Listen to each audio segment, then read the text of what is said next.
Di Desa Goal, Kecamatan Sahu Timur, Halmahera Barat, Maluku Utara, tumpukan sabut kelapa yang dulu dianggap limbah kini memiliki peran baru. Di pabrik pengolahan kelapa ini, serat-serat kasar tersebut dimanfaatkan sebagai sumber energi listrik. Melalui proses gasifikasi, sabut kelapa diolah menjadi pembangkit listrik cadangan yang siap menyuplai energi saat aliran listrik utama terputus.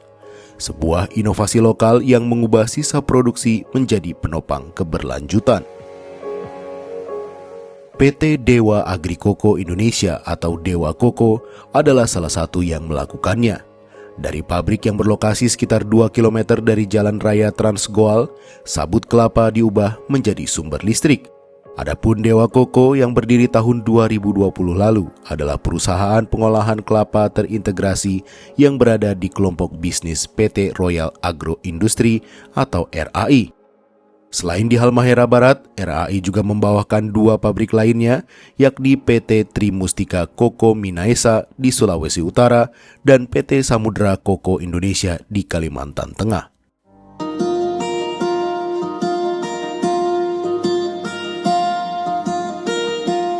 Kalau lihat dari tahun per tahun, 2024 itu masih sekitar 30 ribuan.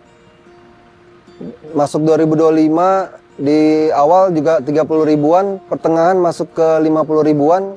Ini kita sekarang udah di sekitar 70-80 ribu per hari.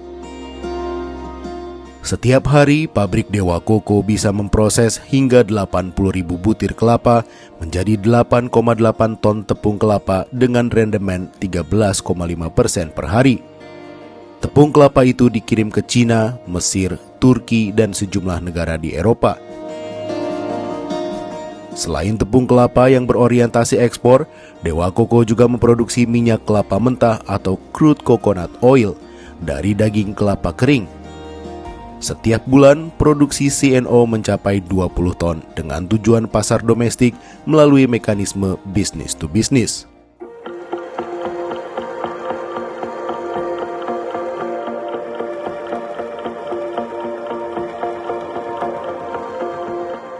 Hampir seluruh bagian kelapa dimanfaatkan di pabrik Dewa Koko, bahkan hingga limbahnya. Bungkil atau ampas padat sisa produksi minyak kelapa murni diolah kembali menjadi pakan ternak. Sementara sabut kelapa yang jumlahnya mencapai sekitar 30% dari keseluruhan buah juga tak lagi terbuang sia-sia. Selama ini masyarakat Halmahera Barat kerap membakar atau membuangnya. Namun di pabrik Dewa Koko, sabut kelapa justru diubah melalui proses gasifikasi menjadi sumber energi listrik yang menopang operasional pabrik. Petugas memasukkan sabut kelapa ke mesin pencacah untuk dihaluskan. Sabut lalu dibawa ke alat pengering berbentuk silinder untuk mengurangi 25 hingga 35% kadar air yang sebelumnya lebih dari 50%. Setelah kering, kumpulan sabut itu kemudian dimasukkan ke dalam mesin khusus pembentuk pelet. Berwujud tabung dengan suhu panas, pelet sabut kelapa ini lalu dikumpulkan. Semakin keras peletnya, kian bagus hasilnya. Setiap hari petugas bisa menghasilkan 100 karung pelet. Biomasa padat dari sabut kelapa ini lalu diubah menjadi gas yang dapat terbakar melalui mesin khusus. Proses termokimia ini dikenal sebagai gasifikasi yang dapat menghasilkan listrik dengan kapasitas daya 300 kW. Benar, karena kami mengusahakan Dewa Koko ini menjadi zero waste. Untuk sabutnya kami sekarang lebih maksimalkan untuk ke power plant gasifikasi. Kalau untuk tempurung kami pakai untuk biomasa, dan juga nanti ke depan kami ada planning untuk bikin briket. Meskipun menjadi sumber listrik cadangan, biomasa sabut kelapa ini ramah lingkungan dan emisi rendah.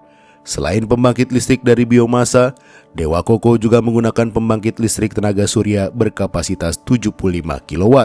Panel surya yang menangkap panas matahari itu terpasang di atap pabrik. Kalau solar panel memang itu untuk mendukung, karena juga dari sisi keadaan dari sinar matahari juga cukup merata. Jadi kami juga memakai untuk sebagai pendukung. Kalau memang dari sisi PLTS ini lebih cocok untuk sebagai tenaga listrik cadangan. Karena kebanyakan untuk penerangan, Pak. Kalau untuk mesin-mesin, kami terpaku tetap kepada PLN, genset, dan gasifikasi. Upaya hilirisasi kelapa yang dilakukan Dewa Koko mulai dari pemanfaatan sabut hingga limbah lainnya tidak bisa berjalan sendiri. Dukungan dari berbagai pihak menjadi kunci agar inovasi ini terus berkelanjutan. Terlebih, potensi sabut kelapa sebagai sumber energi listrik telah terbukti seperti yang kini diterapkan di Maluku Utara. Sebuah peluang besar untuk mendorong kemandirian energi sekaligus meningkatkan nilai tambah komoditas lokal.